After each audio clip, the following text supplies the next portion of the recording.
তাকে যখন বলা হয় মসজিদে এসে, সে বলে পরে। লিখে দে কবে কতদিন বাঁচবি তুই, লেখ। এই ছেলে লেখ। হাসতেছেন হাসতেছেন। ইন্না লিল্লাহি। সে বলে পরে। তার এই কথাটা মিনিং করে সে জানে সে কতদিন বাঁচবে, তাই সে পরে এক সময় সময় করে এসে দিবে। ইন্না লিল্লাহি ওয়া ইন্না ইলাইহি রাজিউন। কত বড় মারাত্মক কথা। হায়াতের মালিক কে? গায়েবের মালিক কে?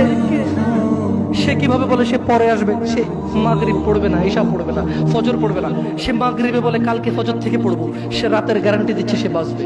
লিখে দে তুই রাত বাঁচবি। আল্লাহ ক্ষমা করুক এরকম মুসলমানকে, যে নিজেকে মুসলমান মনে করে নামাজের দিকে ডাকলে বলে পরে আসবো। শুনেন, দুনিয়া তুচ্ছ। দুনিয়া কি?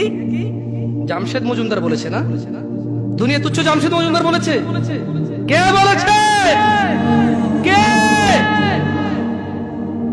আল্লাহ জাল্লা ওয়া আলা, রব্বুস সামাওয়াতি ওয়াল আরদ, যিনি জমিন এবং আকাশের মালিক, তিনি বলেছে দুনিয়া তুচ্ছ, খেল তামাশার বস্তু।